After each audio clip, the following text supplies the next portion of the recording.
And this morning we are going to look at community. My name is Lowell Ann, and in my coaching and consulting work, I help solopreneurs stay focused and motivated as we take their business to the next level. And we use some simple structures and some pretty easy technology. We'll be right back right after this.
Well, greetings wherever you are, and welcome to the Being Your Own CEO.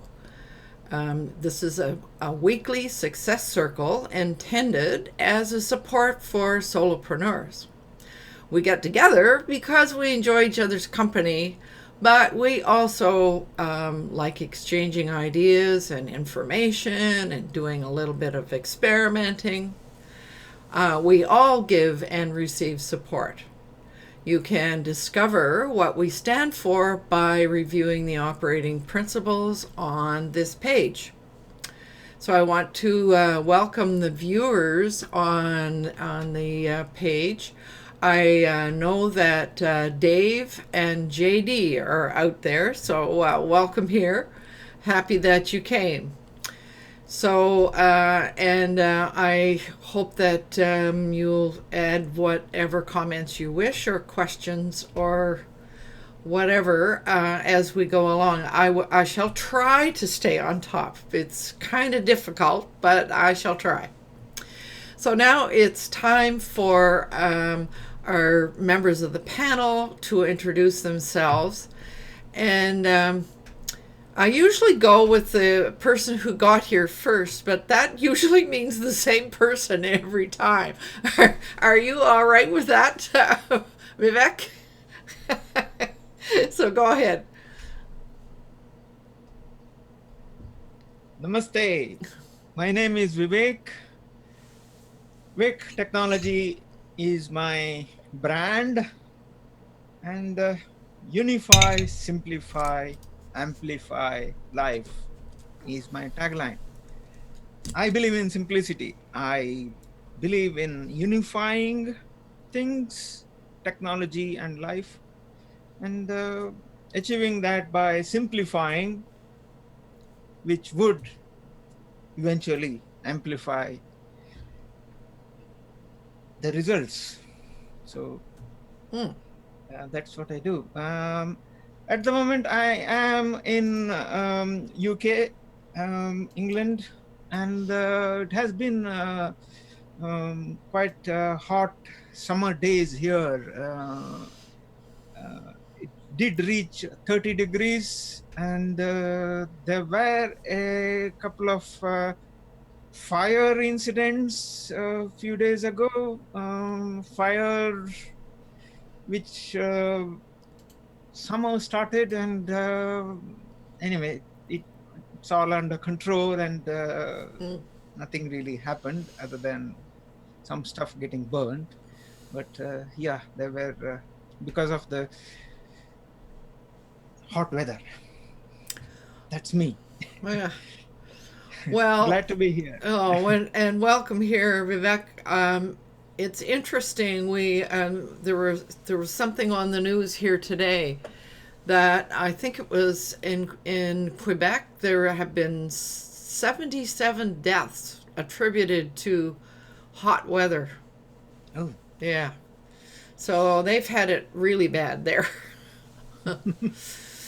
Yeah, when I heard the reports, I was rather surprised, but um, yeah. Well, I mean, that's people who are the really elderly. Apparently, they can become quite dehydrated easily. So that's part of Mm. the reason. Yeah. So, Anna, I think you were the next one here. Buenos dias, everyone. Good day. My name is Anna Fernandez, and I am the solosnowbird.com, presently visiting cold Vancouver. I checked the weather this morning. It's 14 degrees. I'm not used to that. I'm used to 25 and more.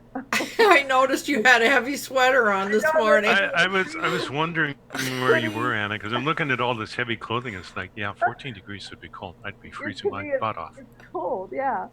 But my usual abode is Mazatlan. But I'm here in the summer visiting my family and getting away from the humidity that is rampant during the months down there. Hmm.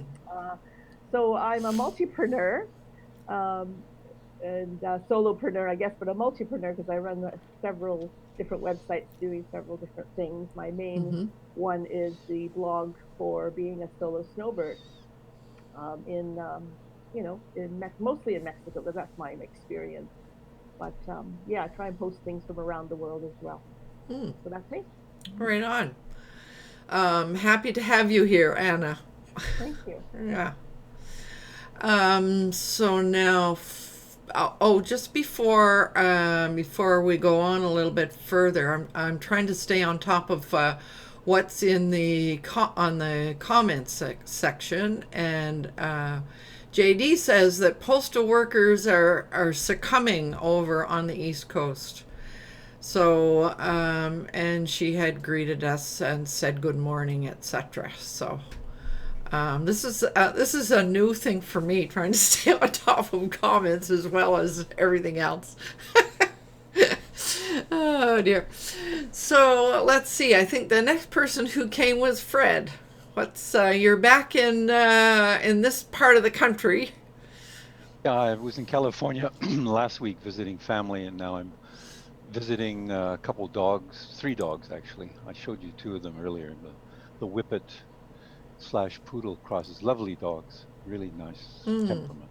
mm, Anyway, I'm Fred Jones. I'm the creator of Our Future Leaders, which is a cutting edge online coaching program that I work with young people, particularly homeschool children at the moment. mm. Helps them with their communication, leadership skills, boost their self-confidence, and assist them as they enter adulthood because we need some leaders. The world's going to need some good leaders the way the world's changing dramatically. So that's what I do. That's my passion. I really enjoy working with young people, helping them communicate and learn self-confidence. So you and I are supposed to meet sometime now that I'm back in this world, because I Right. met Roland when I was in California, and that was sort of unique. The fact that I've met a lot of people online, but the first one I met out of the group uh, was in California. Meanwhile, there's a lot of us here in Victoria. So We it's all shall do real. that. Yes. We shall All do right. that. So So, I look so forward to this yeah. group all the time. And you Very good. said what we're going to need is leaders. I was going to say we need leaders now. Given what's going on in the world, we really need some leaders. So that's my opinion anyway. Oh dear. And Nathan, how about you? What's new with you? Yeah, my name is Nathan Siegel. I'm coming to you from Bucerias in Mexico. I had lived in Victoria for a long time prior to that. I left for just about 4 years ago almost. Hmm. Um, and the major thing that came up with was I've been reaching out a lot because I've been trying to get a sense of what I've been missing in terms of business, in terms of my direction. And I wound up encountering a group, a mastermind kind of group, among other things, and wound up with an invitation. And then I started learning. This guy gave a presentation about how the system worked, And in it, he said a few things. And when he said those things, I realized that this is what I was missing. This is what I wanted in my life. So there was mastermind, team building, and the third one was leverage. Now, my understanding of leverage had to do with joint ventures, but I never thought of it in the word of leverage, which is actually far broader and far more opportunity. And when he explained that, I just went, oh, because then he highlighted a major problem I've had for several years. It's really been bothering me a lot. And just a whole bunch of lights went on. So that's what's going on there. And so just getting used to the group. We're going to be, my first mastermind with them is tonight, and we'll see how it goes. Well, it's interesting that you raised the concept of mastermind. How so? Well, this morning we're going to talk about community building. Yeah, I know, which is why I was really keen to be here, and which is also why I'm recording this session, because community building is huge. Like this guy, he just managed to tap into some of my major things, the things that are important to me. But sometimes the problem I run into is that I know I need something, but I don't know what it is, and I don't know how to enunciate it. Well, When we actually were in a meeting and you just start talking about stuff, it's like, oh, thank you. Yeah. You just told me what I've been looking for. You just gave me the answer I was after. Now I can do something about it. It's so neat when the light comes on like that, isn't it? Yeah. Right. So it's been quite a ride with them. And I mean, the reason that they found me is that I put up because of studying Jack Canfield's principles, interacting with his organization, being invited to put up posts on Jack Canfield's web pages, and this woman from where is it, Aruba, found me in this group and invited me to a talk, and then one thing led to another, and here I am. So That's wonderful. yeah, thank you. So now this morning, as just for the sake of those watching, I was hoping that we would speak about building community, and the reason that sort of came up was last week we were discussing building confidence, and near the end, it may have been during the video or after, I'm not sure, but I remember Anna saying that when she felt her confidence waning, she went to her community. And that got me thinking about just how important community is. And I suppose I have a whole bunch of questions here that could get us rolling. But what came to me, and I think it came to me just as I was waking or in the shower or somewhere like that, it struck me that a good place to begin would be to think about, what does it feel like to be in community? How do we feel? Anybody like to offer? Nathan? I'll go for it. Yeah. The best community that I was, or I shouldn't say the best, but one of the nicest communities I was a part of online for as long as it lasted was the live streaming thing called Blab, and which I found out about through your group, actually. And I went on to it, and I very quickly became involved with it and the community there. I met tons of wonderful people from all over the world. The community there was fabulous. I made some really good friends. When Blab died, every single one of us who were really active in this, we went into a period of mourning. And how did it feel? Wonderful. Yeah, but... Wonderful. Well, how do I describe it better than wonderful? It felt really great. I mean, there was all this wonderful, there were incredible dynamics going on, interactions with people. A lot of times it felt like a fireside chat. I made some great friends there. So the community there was incredible. The discoverability, as it was said at the time, was also really good. And I wound up meeting celebrities. I like all sorts of people there, and it was great fun. Okay. So being in community, what I'm trying to do is get what it's like to be within community. So meeting people. Maybe ask a question about what do you mean by that. Well, so I can answer better. well, what were your feelings? Well, like I said, I said it felt wonderful. Yeah. I mean, Okay. it really did. I mean, Yeah. I could tap into this group of people 24 hours a day, and you could start your own group at any time and do these private meetings and stuff. By the way, hi Jay, long time no see. There's Jay, and I was just realizing there that little arrow just popped up. Do you want to introduce yourself, Jay? Hello, can you hear me okay? Yes. Awesome. Hi, my name is Jay.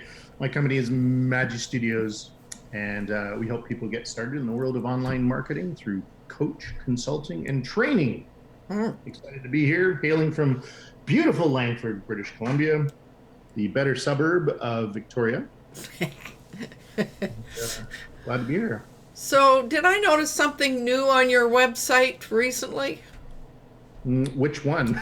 Well, I don't know. I thought I saw something and I went, gee, I wonder if that looks like a new course that Jay is doing or something. Oh, local SEO blueprint. Yes.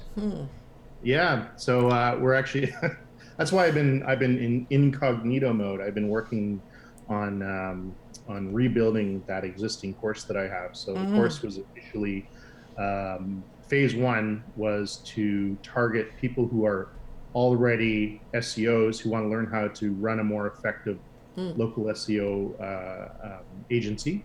Right. Phase two is to now help small business owners who can't afford hiring an SEO agency. So it's a way for them to learn themselves. DIY. DIY, yeah, yes, exactly. Right. Well, we missed you. Welcome back. Thank you. So we're destroyed yourself. we're really trying to get wrap our minds around what it feels like to be in community. Any other Anna? What about you? What does it? What do? Well, the first thing that came to mind when you asked that question was a sense of purpose. So when I'm in my community, mainly my expat community in Mazatlan, that community particularly, I run a couple of groups down there. I always feel a sense of purpose because I know I came at a crossroads when I turned 60. I turned 62 on July 1st, just recently. But when I was turning 60, it was like, what's my purpose in life? What's valuable about me being on this planet anymore? And I was losing it. I didn't know what my sense of purpose was. I didn't feel valued and all that, and this is just a beating up thing when you turn 60 because that's a big number.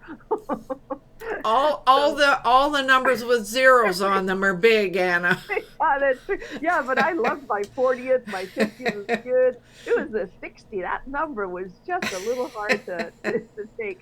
Anyway, so I was trying to search around, what is my purpose? Would anyone miss me if I'm not here? Poor me, kind of thing, And then I realized that I have a community there that then I started giving back lots and lots. And then I realized that's where my purpose is, to giving back to the community of Mazatlan and promoting Mazatlan as a great place to live and retire to. So that's what it gives me, a sense of purpose. Basically. Oh, that's interesting.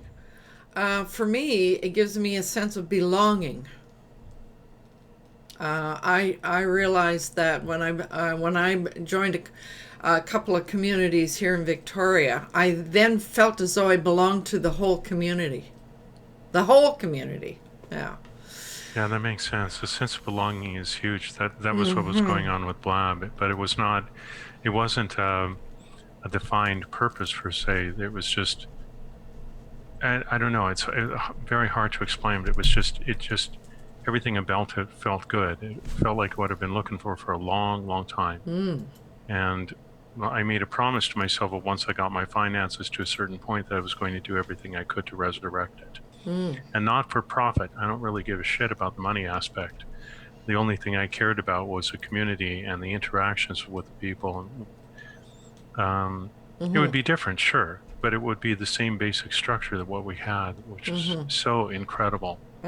Just incredible. And I really can't put it into words very well. because it was mostly a feeling rather than something I would speak about. Right. So what about you, Fred? I know you belong to a few communities. Oh, you're muted.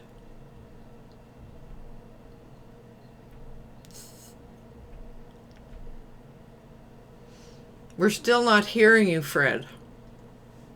Are you hearing me now? Yes. Yeah, I was double muted. Muted online and muted on my Oh, yeah. button on. Yes, I have a story that I can share. When I really realized that community was very valuable, it was about 6 years ago now when I did an overland trip in Africa for 4 months on an overland truck. And on this truck, there was about 18 of us. There were a couple Canadians, few Americans, Irish, English, Japanese, Australians, and we bonded after 4 months. And on the truck, we did cook the food, we bought the food, we went to the local markets, and we often were stopped by people saying, "Who are you and what are you doing?" Because we were doing so much. The fact that we had this community, which was on a truck going from Cape Town up to Cairo in Africa, we were able to do much more than someone who was trying to travel on their own, because our accommodation were tents, but that was on the vehicle, so we didn't have to worry about accommodation. We didn't have to worry about how we were traveling because we were on a truck. And as a group, we looked after the food. So we were able to do an enormous amount of other activities because we had time to do that. And those other activities, sort of extracurricular activities, people climbed mountains, hot air ballooning, going out to the game reserves, riding elephants, whatever, it was absolutely amazing. And the average person on their own would not have been able to do what we were able to do as a group. And that community that grew, and we still are in contact 6 years later. It's amazing. We just got some videos. I created some videos of the individuals, and one of the fellows who's now he was in South Korea when he sent that, but he travels enormously. An American, one of the brightest young people I've ever met. He was 30 at the time. I guess he's 36 now. Right.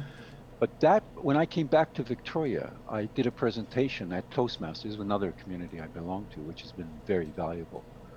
And what was the topic? Community. Because I realized how powerful that group of 18 was and how it affected us. We accomplished things we could not have done as individuals. That was something that really is the strength of community. And when you look at that, one of my favorite is Hero Works here, where Paul Latour goes and helps other organizations who need help, who are normally volunteer organizations, but they revamp their buildings and so on. And that is an amazing group of community, how they as a group accomplish unbelievable projects. And that's what I think when I learned and realized was that trip, what community, we can accomplish so much more as a group than we do as an individual.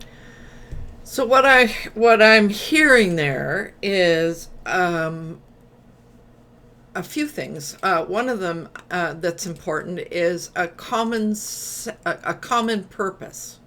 Yes, that's what Anna mentioned. Yes, spot on. A common purpose. Yes. And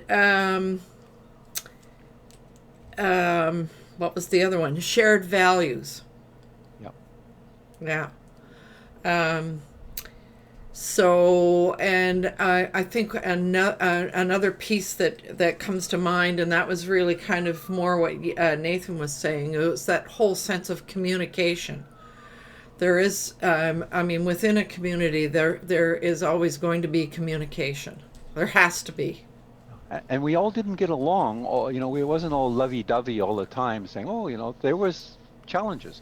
But still, in that group, we still managed to work it out and do some phenomenal activities that we would not have been able to do as individuals. Yeah, it was the same for us with Blab. I mean, one of my friends, a guy by the name of Tim Gillette, put up a thing the other day, really missing Blab. Please, if one of my friends tell me something about our meeting. Well, the very first time I met him, he wasn't feeling all that well. He was recovering from a major epileptic seizure, and he really needed someone to hold down the group to help him run it. So I became his co-host for that time.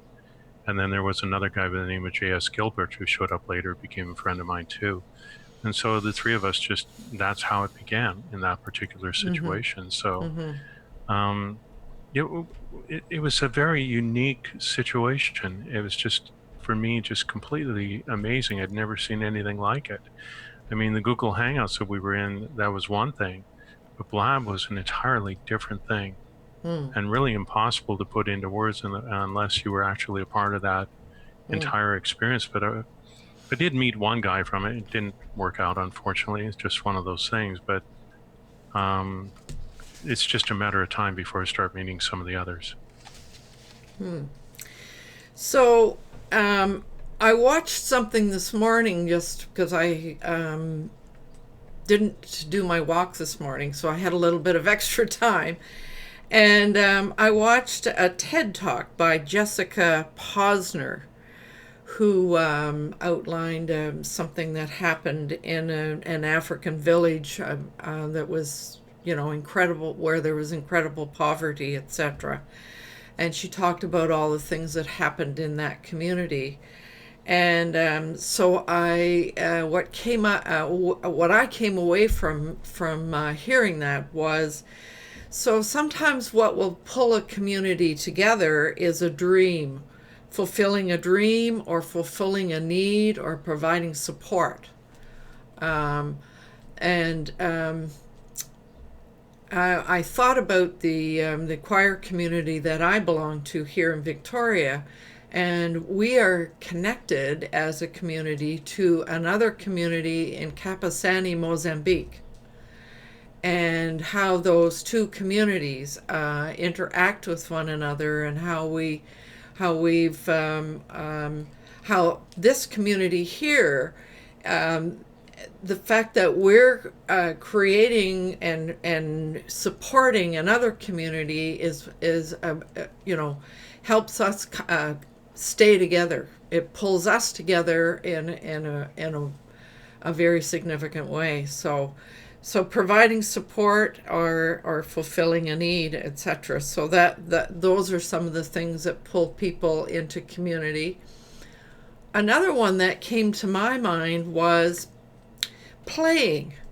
When you think about certain sports communities, people playing together and enjoying each other's company through play is, I think, is another way that people come together in community. So there's a few other questions that arose for me, and so yes, we're talking about what it feels like to be in community. So when we are in community, what do we give and what do we receive? Anybody? Sure. I could jump in. Yeah. So I'm going to ask you to repeat the question in a second, but one thing I wanted to maybe outline is understanding the different, like exactly what is a community, because there's so many different types of community, Right. Whether it be a physical community where you're actually interacting with human beings, whether it's an online community, like a virtual community, whether that be through the technology of something as rudimentary as a forum, or more advanced as live chat. You've got your Facebook groups that tend to be considered communities as well. And are they personal communities? Are they business related communities? Can you mix the two? Is that oil and vinegar? All of these kind of things I think really need to be outlined, right? So that being said, the communities that I'm a part of, they're, I'd say 95% business related. One being Wealthy Affiliate, right? I consider that a community. Yes. And I think there's an evolution there from a member's perspective. right? Because a community, when someone first joins Wealthy Affiliate, which is considered a business education resource place, they don't see it as a community because they haven't interacted with anyone, right? So, and I think as time goes by, as they interact with people and they see how inviting, the majority of the people are, they then grow that seed of that community mindset. And I really like that. I think that's actually smart business. If you take a look at it from the founders, building a community and embedding it inside a business training center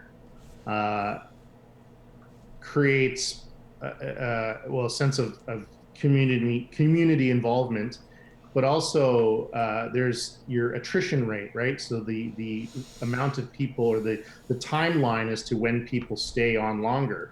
So there are people that are inside Wealthy Affiliate that actually don't do the training anymore. They don't feel that they need to do the training anymore, yet they're still a part of the community. They still pay their membership fees because of the community, because they become friends with people, and they have a live chat in there, and they have the live videos on Friday, and so on and so forth. So from a business perspective, I think that's very intelligent thing to do. So I think, from a business perspective, if you were thinking about creating some sort of membership platform, I think it would be really important to implement a community vibe or a community feel to that, because your attrition rate will go up, right? So people will just stay on longer.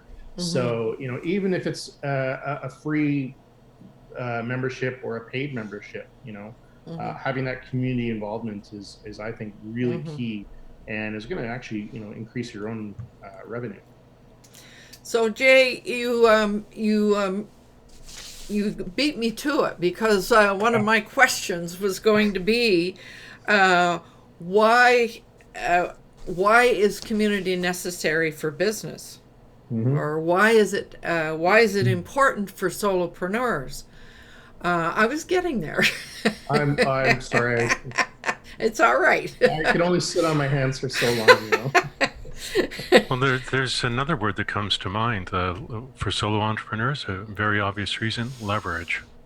Because, and that's what came up for me with this other outfit, and I realized why I was feeling so upset about what I was doing. I knew what I was doing was wrong, but I couldn't enunciate it until I was in there. And the problem was falling back into an old way of trading time for money, which really sucks in terms of making a living. At least in my perspective. And then, but leverage, another way of saying leverage is affiliate marketing, which is what Jay is involved in. Joint ventures, which is another thing that I really enjoyed. But then it just a whole bunch of things came together in that situation. But I much prefer to be in a situation where I can work once and get paid 10,000 times. Yeah. Way better way to work. And also, if I build it the right way, I could be getting paid 10,000 times over the next 10 years, which is even better. So that becomes like residual income. And affiliate marketing can definitely be a part of that, or is that, depending on how you want to phrase it. So I guess you're seeing being part of a community can lead to income. Huge.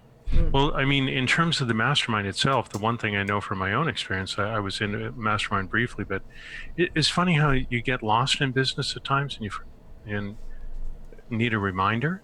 And then when I saw what could happen in this mastermind, I realized very quickly, that's what I was missing. So I had a friend who was running a mastermind, but I don't know why, but it just didn't click. Because one of the things that happens for me, I'm not sure about you guys, but sometimes you get presented information and it just doesn't penetrate. And then somewhere down the line, somebody else presents very similar information in a different way, from a different angle, a different way of speaking, and all the lights go on. So. Yeah. Well, can I ask a question? Yes. What's the difference between a mastermind and a community?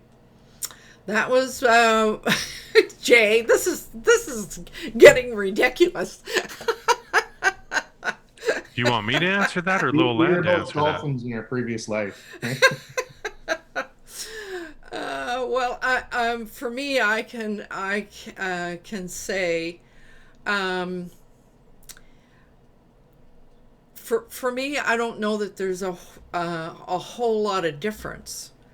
A mastermind, because I started this group out with the idea of having a mastermind, until I realized that this was different from the mastermind that I used to run around my dining room table. And when the mastermind happened around my dining room table, people shared a lot more that was personal. They shared what their challenges were, and there was kind of a group problem solving to help that person find a difference. And when I started this group here, I realized that there was a bit of a reluctance to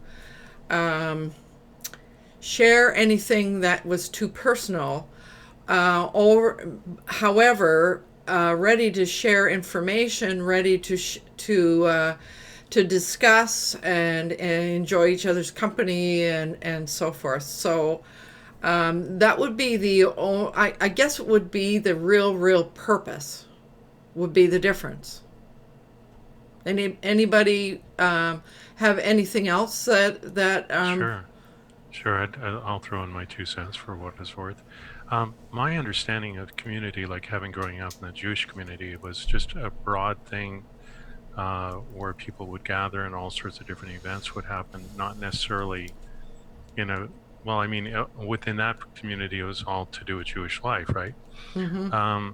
But in terms of a mastermind, my experiences of it, you would get together for a very focused purpose, where people would, like, either it would be for one person in the group, where all the attention would be focused on that one person for the week, or a particular topic, and everybody would contribute.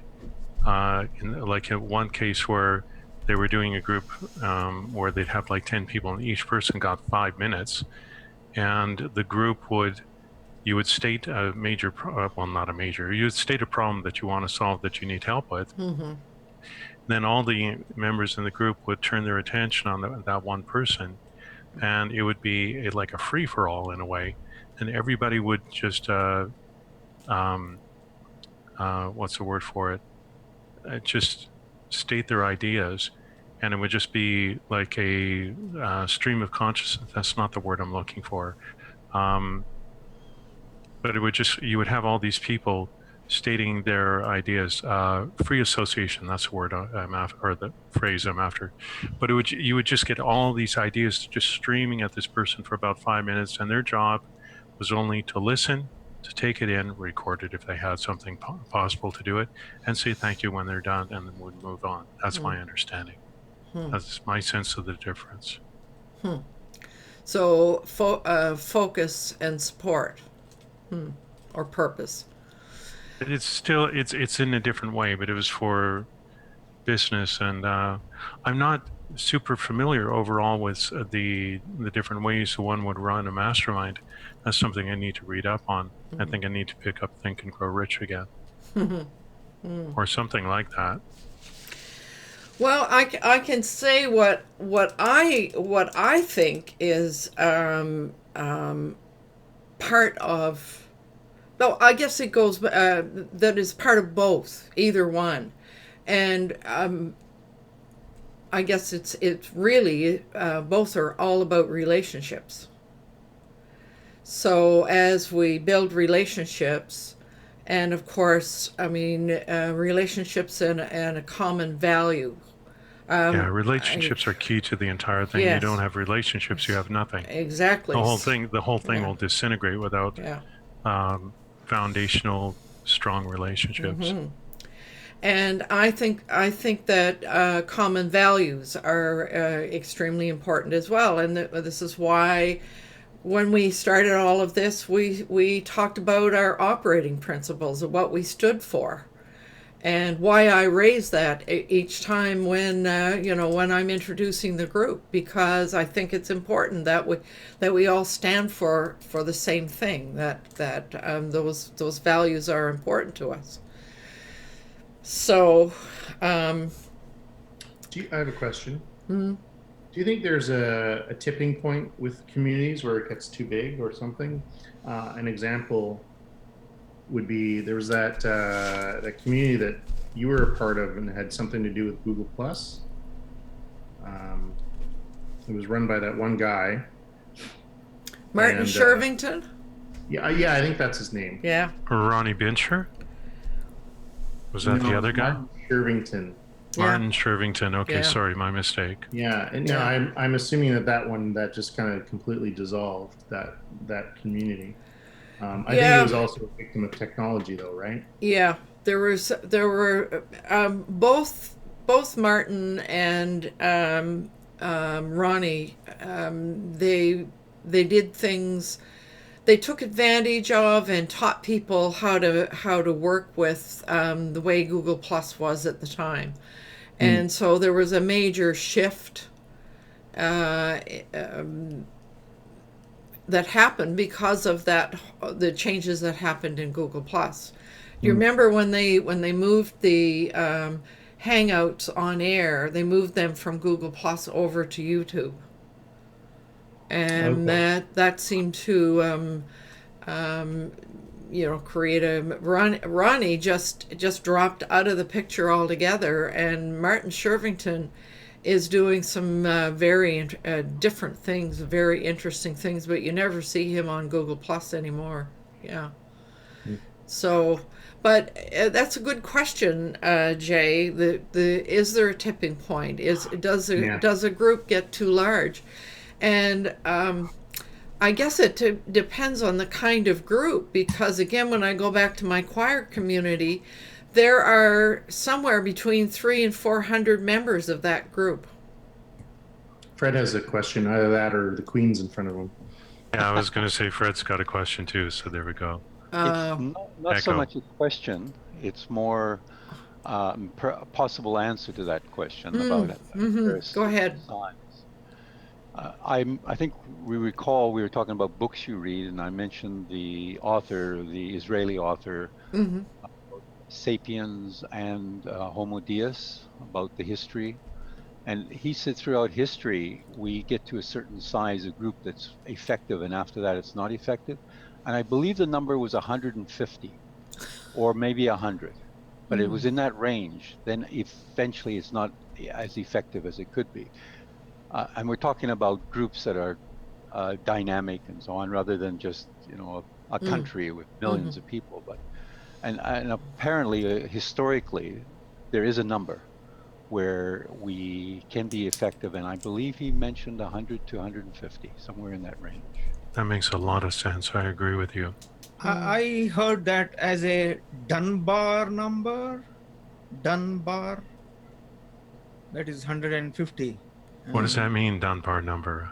I suppose Dunbar is the name of the person who put forth this theory that you can have a meaningful relationship with a maximum of 150 people. Okay. Beyond that, it's unsustainable. Yeah. Well, one thing that I've seen happen over the years is groups that do a split off at a certain point when it reaches a size where it becomes unwieldy, as Fred is talking about. And in a lot of cases, the groups realize that they've reached that point, and some of them say, okay, well, we need to split. We need to do a split off of some sort and start building again. Is this there's got to be a difference between a live group that meets in person and a virtual group, because I would not, of course, believe that would be a rule that would apply to a virtual group. Oh, it definitely would. Because, one of the things that I've seen on Facebook groups, you could have a group of 500 people. That doesn't mean squat. Because what happens is when you look at the group dynamics, you might discover that there are only 25 active people and the rest are either lurkers or they've joined up and then they completely forgot about the group and they never come back. So you never really know. It all depends on the dynamics of the group, how active they are. But I mean, even when I was running a conversational Spanish group in Victoria, we had hundreds of members, but we only had a core group of about 40 people that Mm. showed up regularly to do stuff, and the rest were on the periphery.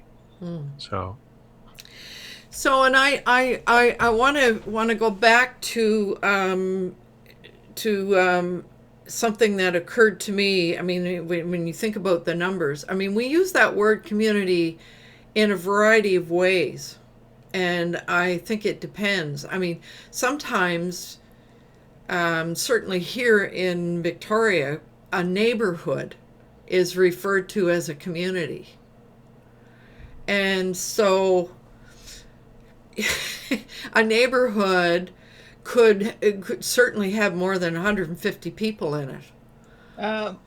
Neighborhood would be a community if you know their names to start with. I mean, it would be a community if you know everyone's name, their spouses, their children. If you know all the names, then I think the neighborhood would be a community. But other than that, I don't think so. So then that refers to relationship, doesn't it? Yes. It's got to be relationship there. when the whole thing is built on that, you don't have relationships. You just have a whole bunch of people milling around. Really, that's just my opinion. So something else that arose for me as I was thinking about all of this, and that was something that you often hear. You often hear from some people say, "I'm not a joiner," you know, when we think about different organizations and different groups of various kinds, various different kinds of communities, there seem to be some people who just can't go there, or just are not comfortable going there. And I guess that idea arose for me when you think about introverts and extroverts, for example. I don't know whether if we look at this group here, would we all refer to ourselves as introverts or extroverts? I'm a definite introvert. Yeah, you are. Yeah, me too. Me too, Jay. Subtle as a train wreck, Shay. Hardly. I have a question. Yeah. What do you mean by joiner, Loveland? Well, there's certain groups. For example, I keep using my choir because that's a major group for me. There are some people that will join that group and be part of it because they want to sing, etc., etc. And even it's very interesting to observe among all of those people. Some of them will join the choir, but they really don't interact intimately with the people around them. So I think there are certain layers of that as well. So I think that and especially if we look at a virtual community like this, I mean, I wonder how many introverts would really participate in something like what we're doing, really. Probably not, in my opinion, but that's just my opinion. Because this group requires, I mean, you can lurk for a long time. I mean, there was one time a couple of years ago where I was doing a lot of lurking and not saying much. And then I forget what happened. We were doing a group, and one of the members in the group said, "Hey, I want to hear from you," meaning me, to do a presentation. And but we're all very active people in our own way. I wouldn't consider any of us to be introverts at all. No. We're all very dynamic people, and we thrive in this environment. So I don't know what else to tell you, but that's what comes to mind. But there is I mean, another item. This is something that you referred to. You just not the word you use, but inclusion. That sense of inclusion. Yeah, absolutely. Being invited to participate, or to give an opinion or whatever. Yeah, well, the wonderful thing about this group too is that we all have value. We all know that we have value. Mm-hmm. We all state our what these values are at different times, depending on what's going on. And every one of us feels appreciated in this group, you know? And it's not just about business. It's there's so many touch points in this thing that I really can't describe it. I mean, you and me, Loelan, we go right back to the beginning of your group. And when you said to me that you've been doing this for 4 years, I just felt flipped. It's like, you're kidding me, right? Well, you and I knew each other before you left Victoria. That's true. Well, we were part of Host and Yeah. all of that. And I think I've known you for probably 15 years, if not longer. Yeah. So there's Yeah. that too. It helps. Well, it all helps. I mean, there's continuity in time so that when you run into certain people later, it becomes so much easier just to be with them. Well, and the other thing that comes to mind, I know that I've joined in on Heidi's group sometimes I'm there just as a show of support. And I sometimes think people come to this group as a show of support. So I think that's another piece, that it's most of the time it's a give and take, I would say. You have to support someone else if you expect to be supported by someone else at a different time. If you don't support anyone else and say it's just me and only about me, I don't care about anyone else, then why would anyone else do anything to support you when you need it? So it's an interesting dynamic, which I've been reading about a lot. It's like abundance and stuff. Like whatever it is that you lack, that's what you need to give the most. And I've tested this out a couple of times and was incredibly surprised by the results. That was one of the reasons why Blab worked really well for me, because I learned that.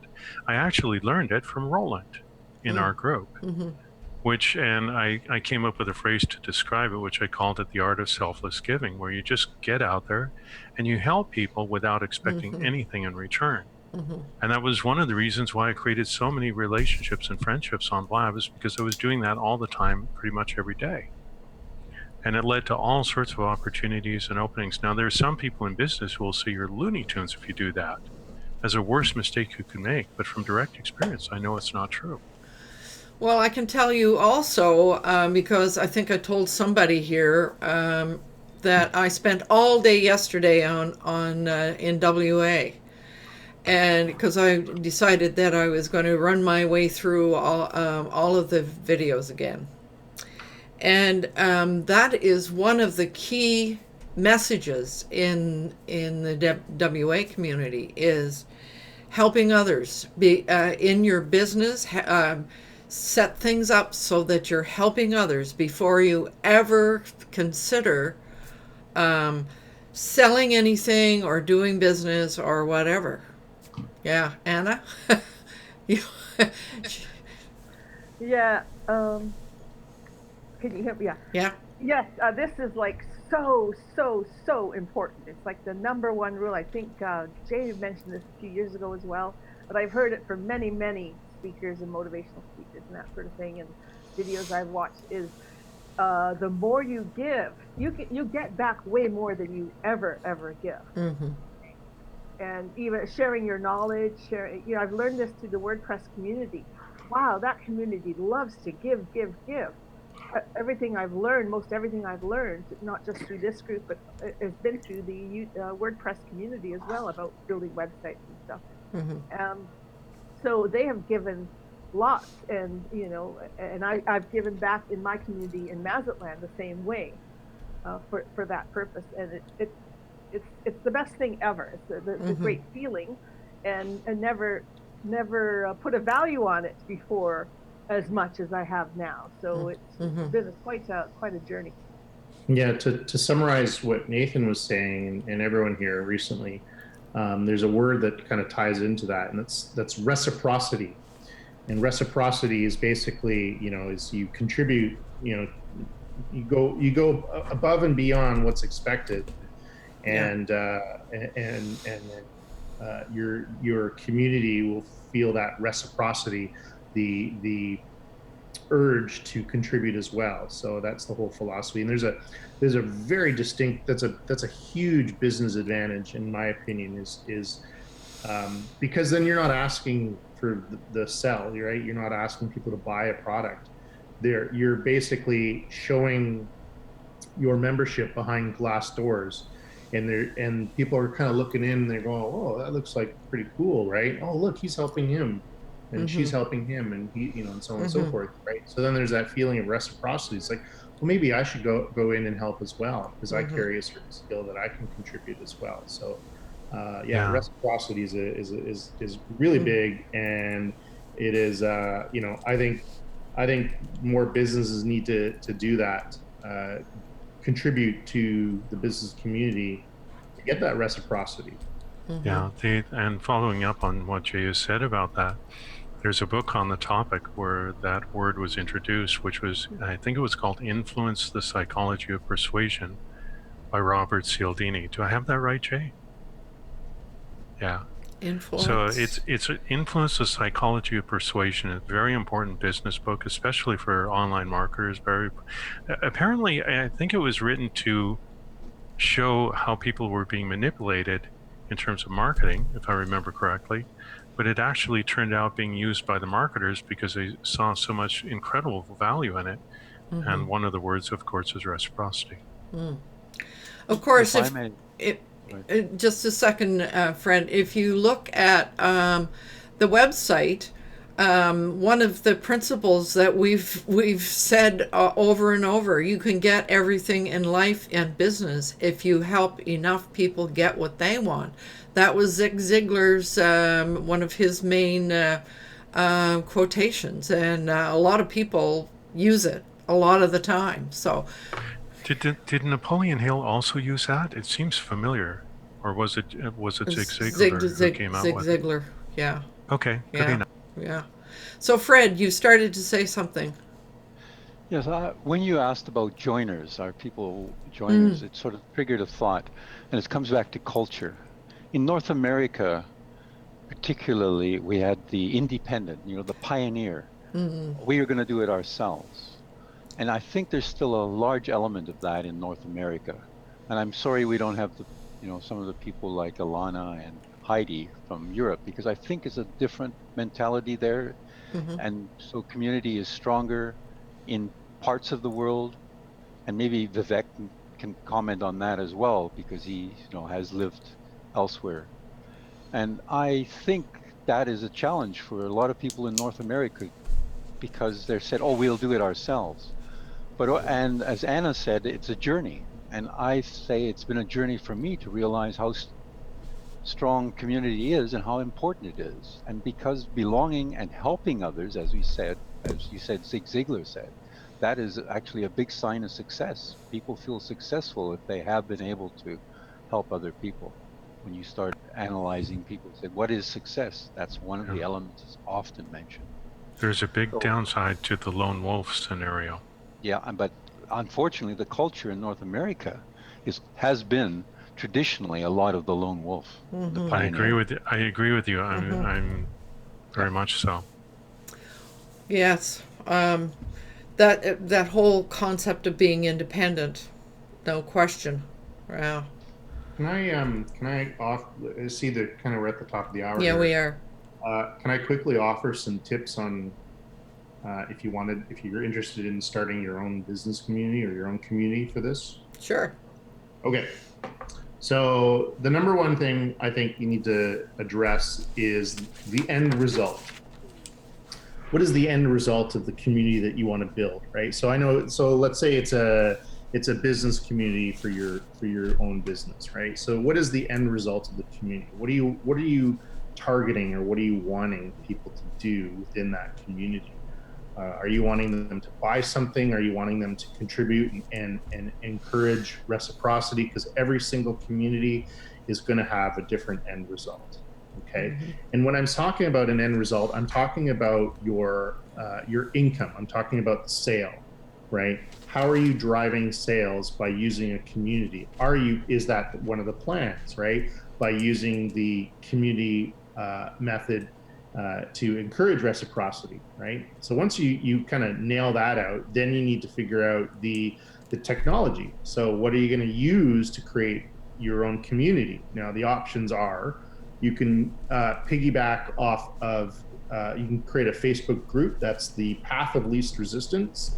And that seems to work really well, I think, from a starting perspective, because pretty much almost everyone has a Facebook login, and people go there far too often. So you might as well go where the masses are. The negative to that, in my opinion, is that you're running your business off of leased land.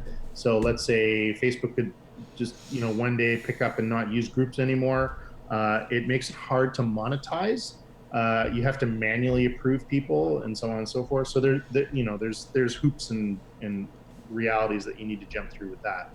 So the alternative to that would be to create your own community using technology that's behind your own website. So if you're using WordPress, you can create your own community by using various plugins and components. If you're using Joomla, you can do the same thing, right? So once you have that technology behind, once you have that all set up, then you need to kind of start hammering out or mind map some policies. What do you want people to do within the community? And kind of write all that stuff down. I find that using mind maps, there's a great free one called bubbl.us. It's a free mind map web app. So that you can kind of figure it out how you want people to work, and then determine what you want to do in terms of a price, right? Do you want to have two tiers? You want to have a free tier and then a premium tier, and then if you're going to go that route, what is the significant difference between the free and the premium? What is going to get people? How are you going to pull people to get to that premium level? What things are you going to block or prevent the free people from accessing that will entice them to go to a free or to the premium, right? Mm-hmm. So that could be either restricted content or features. It could be a time lock, meaning people have access to people have access to premium for a certain time, and then that gets shut down, and then they don't have any access to it.